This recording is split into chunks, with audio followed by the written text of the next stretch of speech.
Hello, Elder Smith here. Today I would like to continue where we left off in Genesis in the 20th chapter.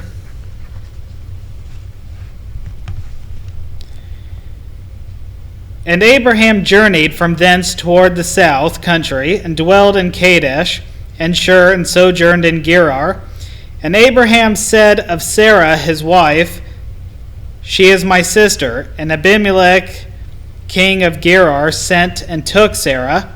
But God came to Abimelech in a dream by night, and said to him, Behold, thou art a dead man, for the woman which thou hast taken, for she is a man's wife.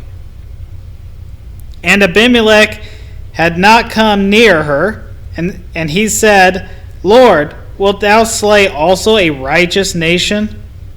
Said he not unto me, She is my sister? And she herself said, He is my brother. And the integrity of my heart and the innocency of my hands have I done this.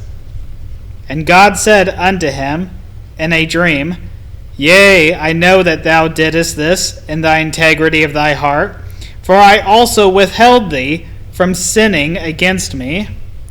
Therefore suffered I thee not to touch her. Now therefore restore the man his wife, for he is a prophet, and he shall pray for thee, and thou shalt live. And if thou restore her not, know thou that thou shalt surely die, thou and all that are thine. And Abimelech rose early in the morning, and called all his servants, and told all these things in their ears. And the men were sore afraid.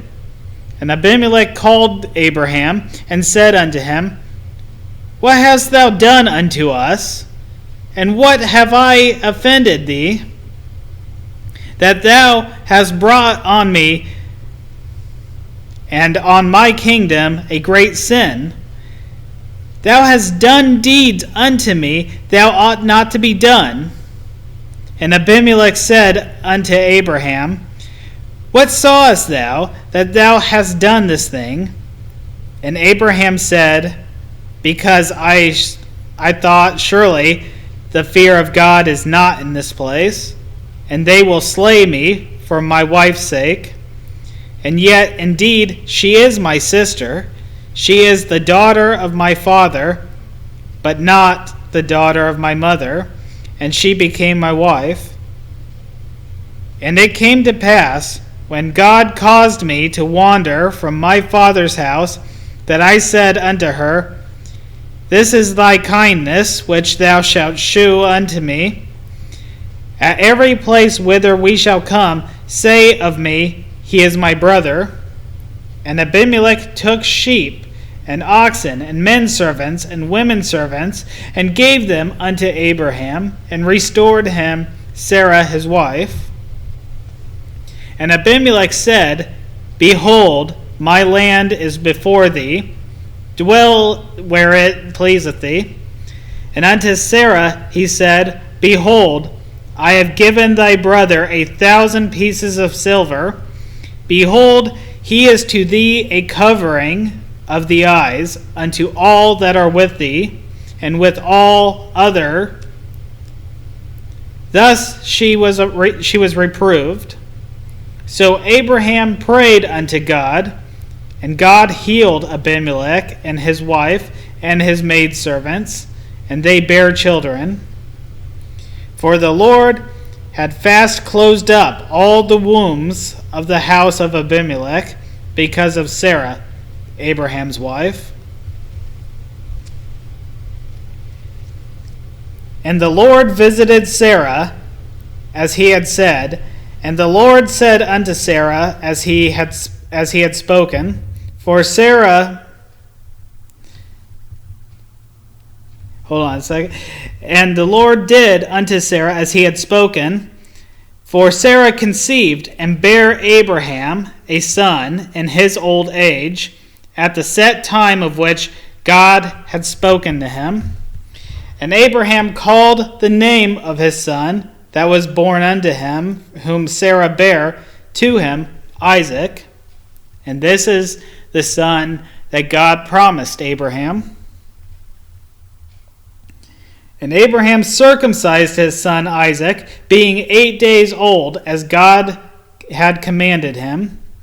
And Abraham was 100 years old when his son Isaac was born unto him. And Sarah said, God hath made me to laugh, so that all that hear will laugh with me. And she said, who would have said unto Abraham that Sarah should have given children suck? For I have borne him a son in his old age. And the child grew and was weaned, and Abraham made a great feast the same day that Isaac was weaned. And Sarah saw the son of Hagar, the Egyptian, which she had borne unto Abraham, mocking. Wherefore she said unto Abraham, cast out this bondwoman and her son, for the son of this bondwoman and shall not be heir with my son, even with Isaac. And the thing was very grievous in Abraham's sight, because of his son. And God said unto Abraham, let it not be grievous in thy sight, because of the lad, and because of thy bondwoman. And all that Sarah hath said unto thee, hearken unto her voice. For in Isaac shall thy seed be called. And also of the son of the bondwoman will I make a nation, because he is thy seed. And Abraham rose up early in the morning, and took bread and a bottle of water, and gave it unto Hagar, putting it on her shoulder, and the child, putting on her shoulder and the child, and sent her away. And she departed and wandered in the wilderness of Beersheba. And the water was spent in the bottle, and she cast the child under one of the shrubs. She went and sat down over against him, a good way off, as it were a bow shot. For she said, let me not see the death of the child. And she sat over against him, and lifted up her voice, and wept. And God heard the voice of the lad, and the angel of God called to Hagar out of heaven, and said unto her, What aileth thee, Hagar? Fear not, for God hath heard the voice of the lad where he is. Arise, lift up the lad, and hold him in thine hand, for I will make him a great nation. And God opened her eyes, and she saw a well of water, and she went and filled the bottle with water, and gave the lad drink. And God was with the lad, and he grew and dwelt in the wilderness, and became an archer. And he dwelt in the wilderness of Paran, and his mother took him a wife out of the land of Egypt.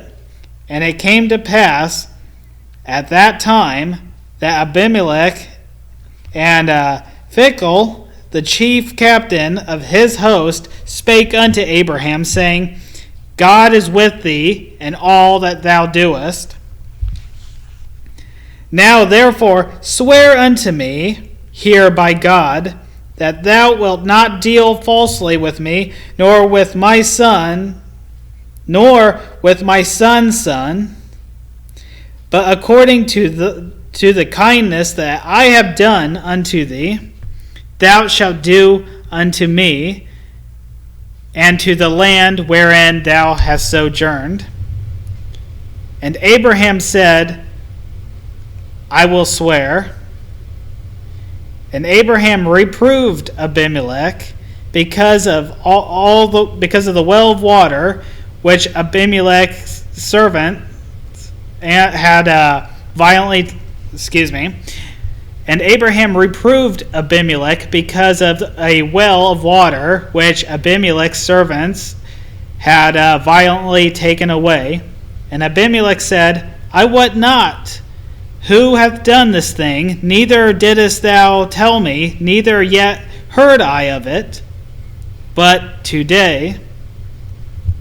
And Abraham took sheep and oxen and gave them unto Abimelech, and both of them made a covenant. And Abraham set 7 ewe lambs of the flock by themselves. And Abimelech said unto Abraham, What mean these 7 ewe lambs, which thou hast set by themselves?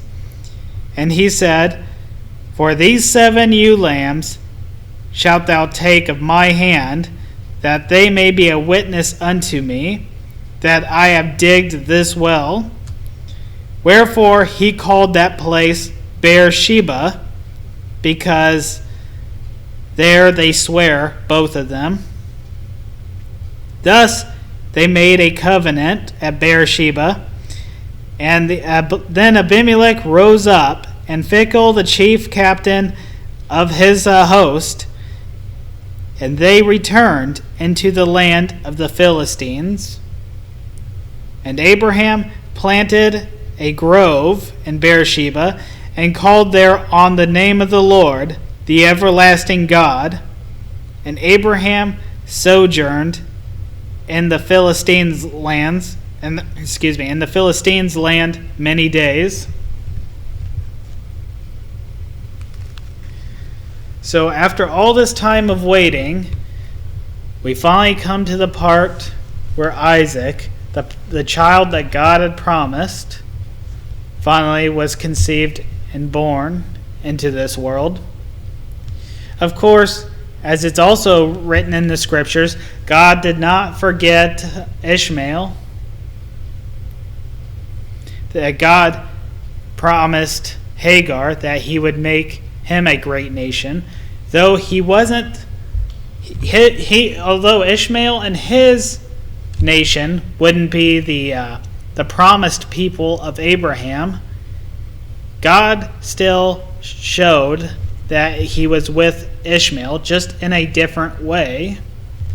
This goes to show that even in the Old Testament, you didn't have to be Jewish by blood to have God dwell with you. They were God. The people of Israel at the time. Israel doesn't exist, but it does technically exist through Abraham, for he was the first. They are to God as what the church is to God today, and you don't have to be a member of the church to be one of God's children. You don't have to be a part of the church to have God dwell with you. Now, when you're a part of the church, you receive blessings that you do not receive outside the church. Because in the church, not only do you worship God in fellowship and in truth, and not only do you worship God in spirit and in truth, but you also worship Him in fellowship with one another. People say, well, we can worship God just as much at home as you can in church.